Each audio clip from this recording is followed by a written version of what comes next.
Yo, what's up, everybody? Welcome into a brand new episode of the Review at Rob Show. As always, appreciate you coming in here to hang out with me, man. On this episode, we're going to be talking about the film Heart Eyes, spoiler free, of course. Going to give you my thoughts on that movie as well. We got some more pieces to talk about when it comes to horror with the news, some other movie news to get into as well, man. So appreciate you as always. Got some fun things going on. Of course, don't forget the other show I got going on this channel as well called Into the Fog with my other persona, Wolfman Rob, where I'm talking Halloween Horror Night stuff and maybe something new coming up there with an announcement maybe being teased right now. As I'm recording this from the Horror Nights team, probably be something ridiculous like the fog is on the way or something like that, but they're teasing something, so be on the lookout for that. But without further ado, let's go ahead and jump into this, man. Here is our poster for the Heart Eyes. Heart Eyes is a film that is rated R for strong violence and gore, some sexual content, and language. Film it runs in at 1 hour, 37 minutes, and is classified as a holiday horror mystery thriller comedy film. For the past several years, the Heart Eyes killer has wreaked havoc on Valentine's Day by stalking and murdering romantic couples. This Valentine's Day, no couple is safe. Dun dun dun. So this movie basically is a slasher film that takes place around Valentine's Day. So it's a Valentine's Day horror movie. So it's a new one to add to our list. We've of course had My Bloody Valentine. We had a movie called Valentine. The movies like that, they kind of give you the vibe and idea here. Horror slasher movie evolved and happening around Valentine's Day. Two romantic couples are greeting the slashing going on there. But it's also a rom-com, man. That has a lot of this movie. Like this movie is very much a rom-com and a slasher film from the 80s got together and made a baby, and this is what it is. Like that's pretty much what Hard Eyes is, man, because it is like if you love 80s slasher films, you're going to absolutely love this movie with the campiness that is involved in this as well as the just straight up slashing brutality that is in this movie. Like it is the perfect idea of a today's version of what an 80s movie will be, um, which is is the best way you can probably describe it there. I saw that the director of this movie was a huge fan, and the inspiration behind the film was Friday the 13th Part 6, which I was going to watch before, after seeing this movie. After that, to just like kind of get the vibes and all that stuff, but I kind of get the vibes of what a Friday the 13th movie is, and I can absolutely see it. But by the way the killer is stalking around and the movements of his weapon and all that stuff, I can see the Jason inspiration in this movie for sure. The rom-com stuff is interesting and fun. Like normally when you get into these slasher movies, you're not expecting anything like that. Even with those other Valentine's Days movies, I don't remember them being this much rom-commy, but they do a really good job in throwing that mix into the fold here. Like they do a really and it's fun. Like it's a good fun time. Like that's the thing with this movie is like don't go into it like super serious and expecting like a super serious horror film. Like this is a movie that is like, yes, it gets grotesque, yes, it gets intense, it gets the thriller into it, it gets that slasher aspect to it, but it also has this rom-com and romance side to it where you're like, what a like two things that I'm getting on both sides here that I'm liking both tastes that I'm getting right now from this. Like, what an interesting palette to throw together, right? Like Elvis and his, peanut butter and jelly banana sandwiches or whatever, right? It's just an interesting combination. But it's those things all together that work well. I will say the movie is of good fun time. It hits all the elements that you need it to hit. If I have a little bit of a problem with it, we have a little problem. There is an elephant in the room to talk about with this movie, that I'll get to after the review of it. But it does this thing like a couple of horror movies have done lately where it has its ending and then I guess while they're filming the movie they're like, I don't know about that ending, and they decide to do an extra 20, 30 minutes to add another ending into the end of it, which in this movie was okay. Like I would have been fine if they would have just ended at that one part. We get nothing spoiled on here, so not going to talk about it, but would have been fine if they would have ended at that one part instead of continuing on to the other part. That the continuation part would have been where they would have ultimately went earlier.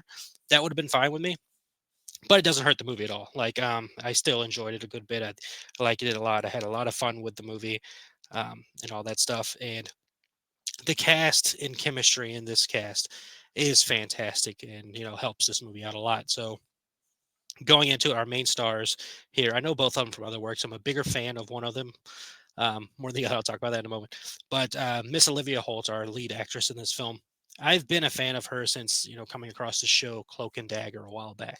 I watched that show; she was in it, and I enjoyed that, and became even bigger fan of her when I heard her doing a cover of a song that I've known before. But she did covered a song on that show called the name of the song is called "Come Sail Away," and loved her cover of it and found out she was a singer and became a big fan of her singing career and all this stuff. I know she's done like Disney movies before or Disney shows before that I've never seen, but I saw Cloak and Dagger, and then of course a couple years ago she was in Totally Killer. She's kind of starting to get into the horror realm here, especially now with Hard Eyes, and she holds her own fantastically in this movie from the rom-com actress that we would expect, as well as the budding scream queen actress in this film as well, holding her own against a stalking killer and having to fight those battles and all that stuff. Like, she's doing a great job there. And then our lead actor in the film is Mason. Don't want to mess up his last name, Gooding. So Mason Gooding, who I think I've unfairly been judgy towards because um, I've been on record with this show. If you're new here, welcome. Thank you for coming to hang out. I've been on record how I feel about those latest Scream films, which isn't necessarily his fault by any means, but at the same time, I'm very annoyed with what they've done with his character in that film franchise, which is, again, not his fault, and I shouldn't hold it against him or anything like that. But, you know, just when I see him, sometimes I'm like, freaking Scream franchise, you mother. Like, how can you do these stupid, stupid things? But what else was he in? I saw him in something else recently, right? Scream. Maybe not. Y2K. He was in Y2K recently. So he he's a really good actor, and he's doing a great job in this movie playing the suave, male character in like a rom-com movie and all that stuff that you would expect. And he's doing a good job, and he's great throughout the movie as well. And those two have a chemistry together in the film that works very well off of each other. So those two being your lead is great. Her friend in the movie is fantastic. What is her name? Come on. Where's she at? Gigi. Gigi's fantastic in this movie. The whole cast is really good. We got Devon Sawa, the Scream King, in this movie as well. We got Jordana Brewster. We're seeing her in something on Fast and the Furious was interesting. But the cast is fun. They do a good job with the cast. The story is a good time. Again, that very good blend of horror rom com all together. So to me personally, it's a solid movie. It's number 2 on the list of films I've seen this year. I think I've seen like 9, and it's number 2. I can't put it above Companion. I feel like Companion was the better all around put together movie between the two, but that doesn't mean Hard Eyes isn't a good time, fun time to be had film, which you should run out and go see. Now, I did mention a moment ago that there is an elephant in the room with this movie that I did not know about going into. I've only found out recently because of course, social media and people complaining about things on social media as they do. And the film is produced by Spyglass. And if you don't know about the controversy or the issue with Spyglass, it is they unjustly fired Melissa Barrera from the Scream franchise, which has caused a huge freaking controversy and a huge thing where people are like, ban everything Spyglass does, ban this next Scream movie that's coming out and all that stuff. And which I was there as well. I still haven't seen that Thanksgiving movie because of that. That was the main reason I didn't see it Thanksgiving when it came out, and I haven't been in a rush to see it since. I did not know this was a Spyglass movie going in.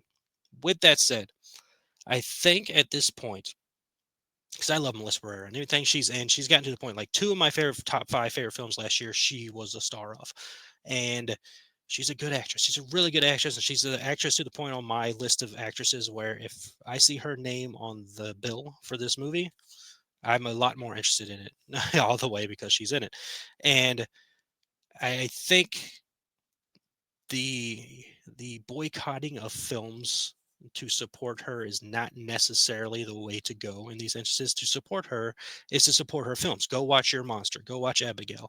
Go watch anything else she's going to be in. Go, send money to any funds that fundraisers that she's doing and all that stuff. You want to help support her in her cause.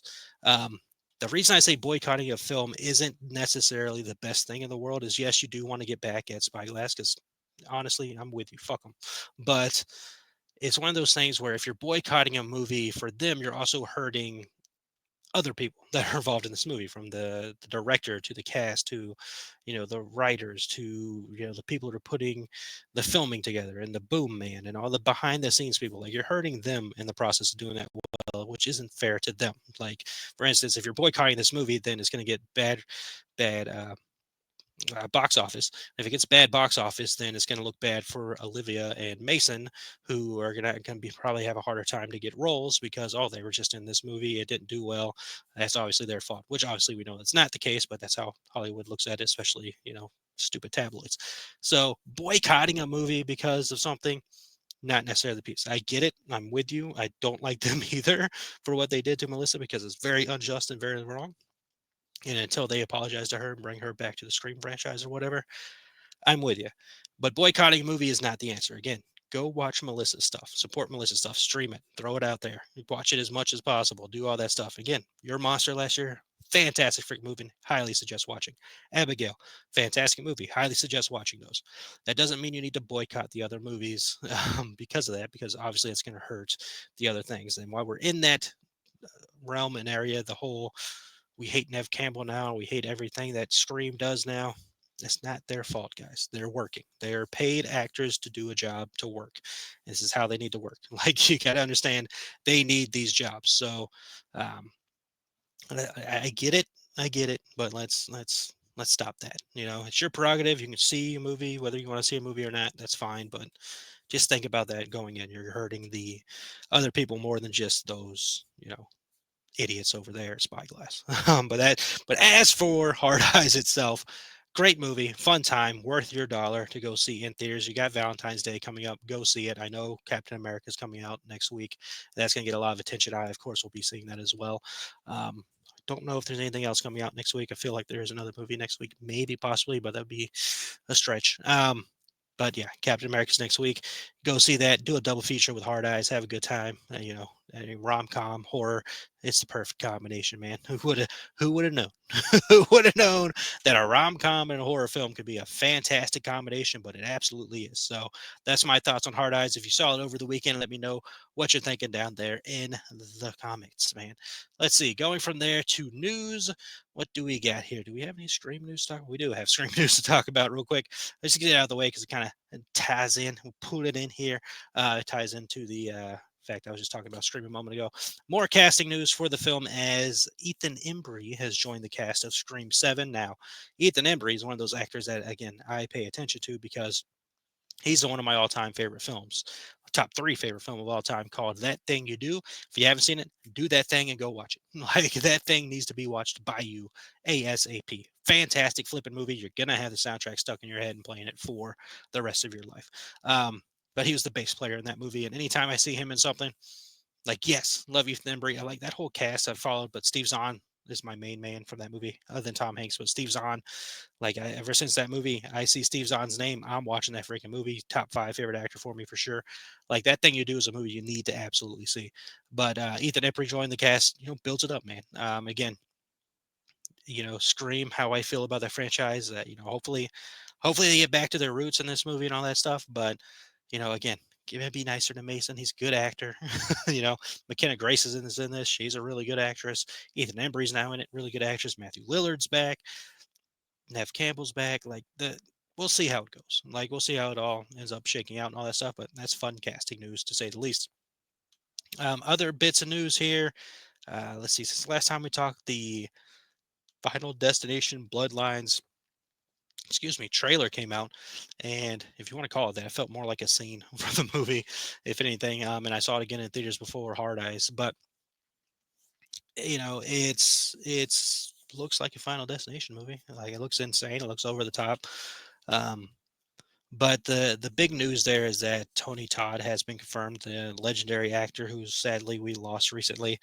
Is confirmed to be in that film. Like, I feel like that's a franchise people have really grown to know him for and all that stuff. Of course, he was obviously Candyman and everything, and Hellfest, another movie I absolutely love. Go watch it. That's great news to see him there. I don't know if this will be the last thing he's in, or last thing we'll see him in. I don't know how much stuff he filmed before passing, but that's good to know. It's going to add a little sad element, I guess, to the Final Destination film when we go see it all this year. But go check out that scene trailer deal that they dropped on everybody and see how it all ends up working out around the bend. But that is out there now. And then last bit of horror news, I think Yes, last bit of horror news is for all you Buffy heads out there. A sequel series has officially been announced for Buffy the Vampire Slayer. It'll be going over to Hulu, looks like, with Sarah Michelle Gellar returning. She had made a post about it as well. Fantastic news. I've seen my Buffy the Vampire Slayer friends be very excited about this, and I'm happy for them to have their show back. I haven't I haven't stuck my stake, yeah, into that franchise yet too much. I watched like the first two episodes. I want to say Buffy Vampire hit some kind of anniversary. The show hit some kind of anniversary not too long ago, and I watched like the first two episodes, and I enjoyed it. And just I'm the worst with television shows. I don't know what it is, but sitting down and watching a television series is hard for me, unless it's something I'm really interested in, like the Penguin recently, Creature Commandos recently, like stuff that's very dear to me, like DC. I will watch, obviously, but sometimes it's hard for me to watch a show. We got Stranger Things maybe coming this year. That keeps seeming to be a problem, but it's supposed to be this year. I will watch that. Of course, Wednesday I will watch that as well. But it's tough with me in shows. But Buffy the Vampire Slayer coming back does have me interested in picking that back up and, getting back into that whole jam because obviously I love vampires. And, from what I saw from those first two episodes is fun. It's nothing like the Buffy the Vampire Slayer movie I've seen multiple times. It's nothing like that, but maybe a little bit like that. But that is fun news to see that that's coming back and that Sarah Michelle Gellar is attached to it as well. Because it'd be kind of hard not to do it without her. I mean, you could. Obviously, we just had, not too long ago, the Sabrina show on Netflix, which I had a hard time watching as well. I'm the worst with shows, but it's possible. But, we'll see how Buffy ends up working out and all that stuff. Again, happy for the Buffy fans, man. Let's see. Other news. Madeline Klein, who best known for Outer Banks, I believe, has joined the Johnny Depp Penelope Cruz Lionsgate film Day Drinker. The film is a cruise ship bartender meets a mysterious day drinker, only for both of them to find themselves entangled in a criminal underbelly and connected in unexpected ways. Also read somewhere that this movie might have something to do with vampires as well, which I mean, Johnny Depp was in a band called Hollywood Vampires. Boom, connection. Just kidding, but totally true. Um, I'm into it. Like this Johnny Depp coming back to movies deal. I'm into, man. I like Johnny Depp. He's a favorite actor of mine. I enjoy it. Madeline Klein. I have not watched Outer Banks. I know that she is a very pretty girl. I've seen, pictures of her on freaking just scrolling around when they're doing Outer Banks stuff, or obviously when this news came up. I've seen pictures of her. She's a pretty girl. Um, Obviously, she's more than that. I don't know her acting ability. She was in what was she in? She was in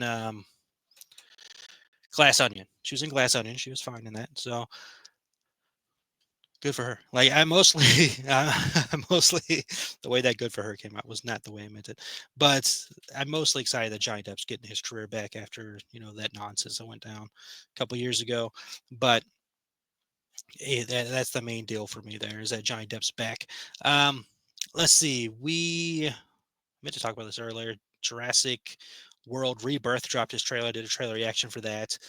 That movie is going to be incredibly. I worry a tad about the release time of that movie because it's coming out in July as well. Superman is coming out in July as well. Fantastic Four is coming out in July. Fantastic Four just dropped his trailer recently as well, or teaser. Maybe I don't know, but that's a rough time to be putting movies out. They're not coming out the same day, thankfully, but they're coming out weeks apart, which is maddening. Um, but that looks good, and we don't see the big monster bad in this one too much. We get like little glimpses of it in that trailer, and like reading some of the information I've seen is that part of that dinosaur is designed with the xenomorph in mind when they were making it, which I can kind of picture in the little bit of a glimpse I've got of that dinosaur in the trailer. Like I could see it, and that's freaking awesome because I've always been on the side of Jurassic Park is a horror film.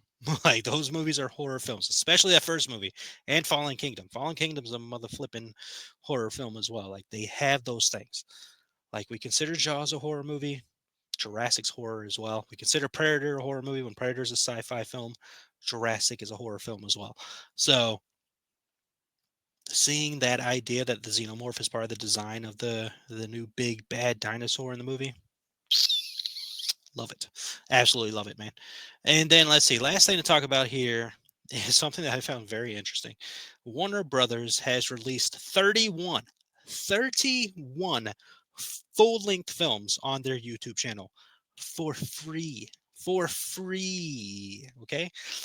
Like it's and I find this insanely insane because Warner Brothers has this thing called HBO Max, and you think you would put these movies on HBO Max to entice people to come to HBO Max and watch their films there, because that's what I would freaking crazy thought.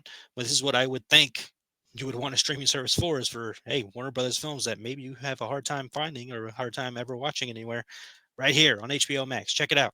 But nonetheless, they have put this thing on YouTube. So 31 movies. I think I have all 31 of them here for you. You can count with me if you want. I'm not counting, I'm just saying the names. So you got The Wind and the Lion. You get Michael Collins, Mr. Nice Guy, starring Jackie Chan, City Heat, Burt Reynolds, Clint Eastwood movie, The 11th Hour, The Adventures of Pluto Nash, Chaos Theory, Waiting for Goffman, American Ninja 5 or V, Mutiny on the Bounty, okay, Dungeons and Dragons, not the not the most recent one. The Bonfire of the Vanities, what a name, starring Tom Hanks, okay. Return of the Living Dead Part 2, The Accidental Tourist, Critters 4, Murder in the First, starring Kevin Bacon, Gary Oldman. The Year of Living Dangerously, December Boys, Lionheart, oh God, Crossing, uh, Price of Glory, Flight of the Living Dead, Outbreak on a Plane. Oh, I gotta watch that one. Um, Deal of the Century, Death Trap, The Mission, Suburbia, starring Steve Zahn. Richard Linklater movie starring Steve Zahn. Let's go. Hot to Trot, True Stories, The Science of Sleep, The Big Tease, starring Craig Ferguson. All right. So if you want to watch any of those movies, go to Warner Brothers. I guess it's their page on YouTube, and there they all are, all right there for you, man. All free, all full length movies, man. So go check them out over there. And that'll do it for this week's episode. So appreciate y'all hanging out. We talked about the Hard Eyes film, spoiler free thoughts on that.